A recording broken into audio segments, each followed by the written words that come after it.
Alright, Pokemon to Q here, and we're going to be doing a video without Q.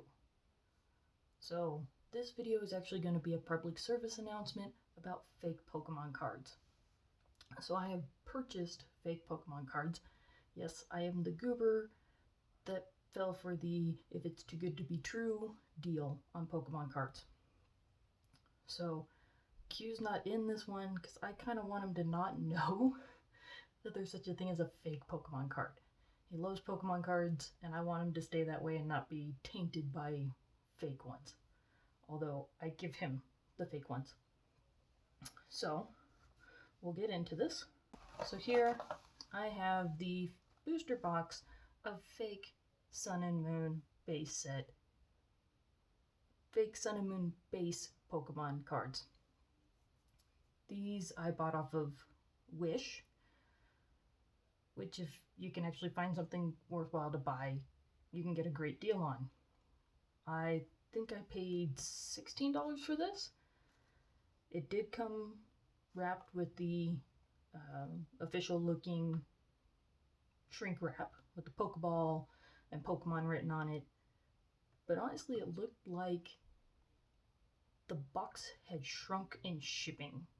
The shrink wrap didn't fit tight anymore. So that was my first clue that I had made a mistake. It did have the 36 packs in it, which was great. This is the orientation that they came in, and I've never done a booster box before, but all that I've seen on other YouTube channels, it came stacked in two kind of banks in the box. So that was my second clue. I had made a huge mistake. My third clue was that these packs don't open up normal. And what I mean by that is that they don't come open clean like our regular booster packs do. I'll open this one up. And they do look official. 10 additional game cards in them.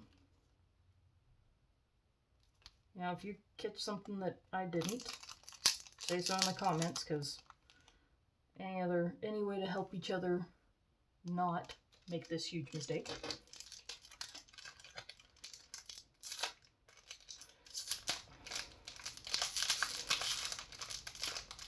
Like I said, they can be hard to open. It's almost like they use too much glue or too much heat, and they do this.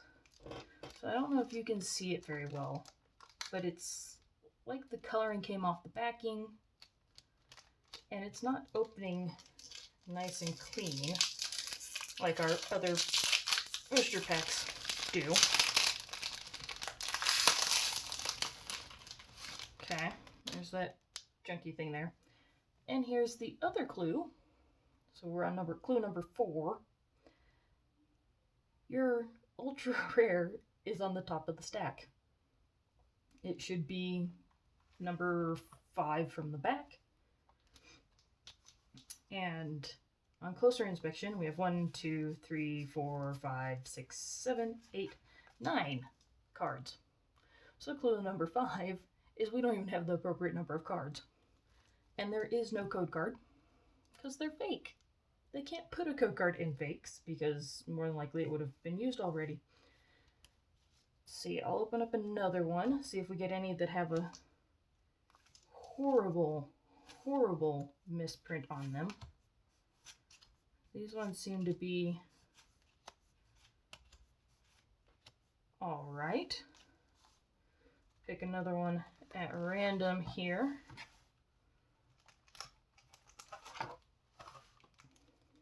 See if this one opens just as horribly as the previous ones. Yeah, it opens up just as bad. So I've peeled it back here, and you can see that part of it's ripping here. It's not even torn a clean hole here. It's almost like they're a pack inside of a pack.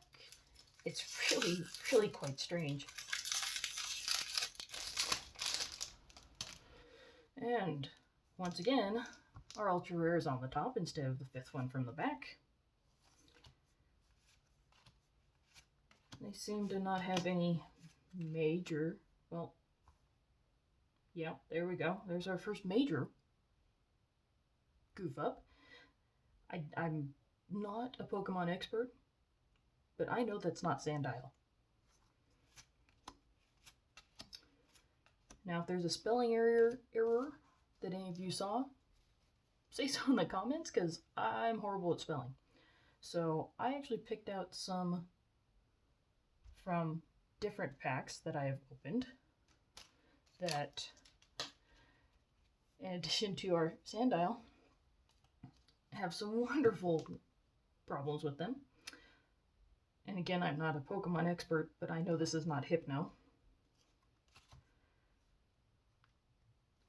One of the bigger issues that I have with these things is this is supposed to be a hyper rare. There is absolutely no texture on this, and I even double checked on ones that I actually have myself. So one of mine, get it out of its sleeve. And I don't know if you can catch it on the video, but it has some really quite cool kind of starburst texture to it. You know, that you run your finger across it, you can hear that it has some texture. And these ultra rares have absolutely no texture whatsoever. What I found interesting with this one is that Poliwrath, according to the little picture, evolves from Poliwrath. It says it evolves from Poliwhirl, but the picture's wrong. And then, of course, this Vikavolt, while it says it evolves from Charjabug, the picture is a Poliwrath.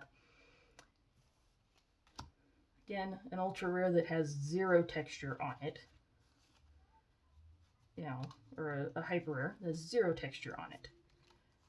Another big thing that I noticed when I started opening these is if you look at the back and you compare it to a real one, this is one that we pulled previously,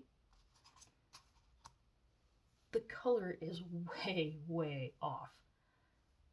But it's close enough that if you don't know enough about Pokemon cards, you could get sold by going, yeah, that's the right color.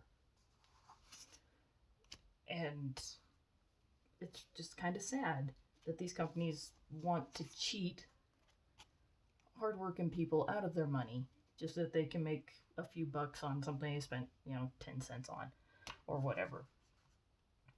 I got lucky that because I purchased this booster box from Wish and they have a complaint system, I was able to take pictures of the cards and show that they weren't quite right, and they gave me a full refund. So I got all of my money back on this, which is great.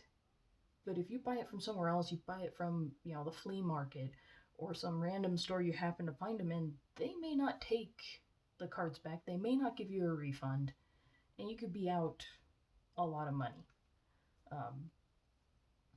I just don't want anybody else to have to spend, if they were selling it for $70, $80, you wouldn't be happy that you got a deal on a booster box and they were all fake.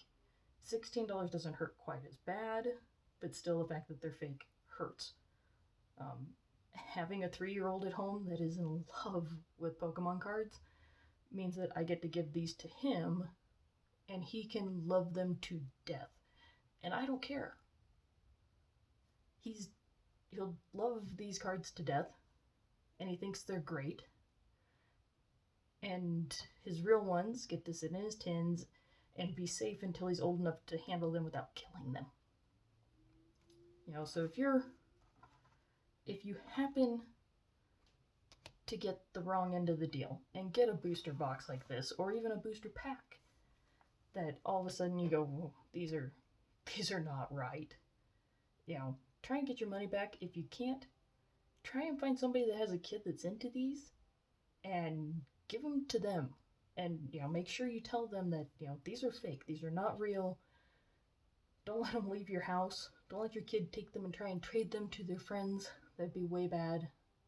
I'd be mad if I sent my son to school with his real Pokemon cards and he came back with half of them being fake now.